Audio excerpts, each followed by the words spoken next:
O que aconteceu quando o homem pecou? O homem se tornou inútil para o propósito de Deus.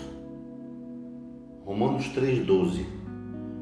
Todos se extraviaram e juntamente se fizeram inúteis. Como o pecado interferiu no propósito de Deus? Todos nós conhecemos a triste história. O pecado de Adão foi uma intromissão violenta e diabólica no propósito de Deus.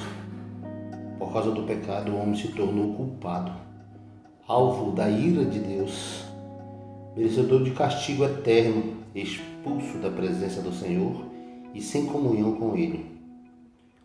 Como sabemos lá em Romanos 6,23, diz assim: o salário do pecado é a morte. Mas o problema não foi apenas que o homem se tornou culpado diante de Deus, mas também que a sua própria natureza se corrompeu e se estragou.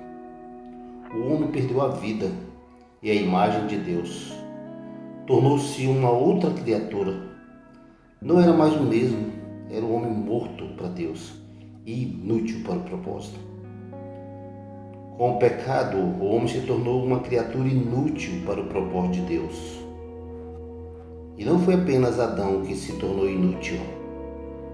Depois que se corrompeu, ele teve filhos à sua própria semelhança e imagem, como podemos ver em Gênesis capítulo 5, versículo 3. Agora toda a descendência de Adão foi arruinada e inútil para o propósito de Deus.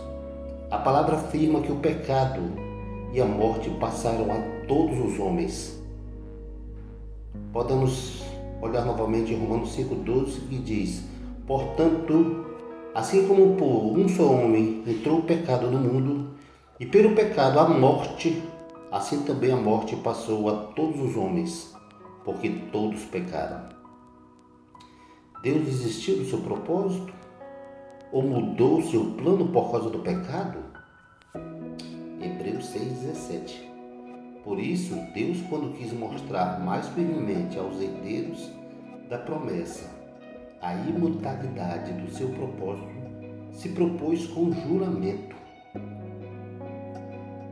Deus nunca mudou o seu propósito inicial. Ele não tem diversos planos, não criou um novo alvo, nem desistiu do que queria desde o princípio. O propósito de Deus é imutável. Aleluia. Isaías 46:10 está escrito que desde o princípio anuncio o que há de acontecer, e desde a antiguidade as coisas que ainda não sucederam. Que digo, o meu conselho permanecerá de pé. Farei toda a minha vontade. Deus não desistiu do seu propósito por causa do pecado. Ele é imutável.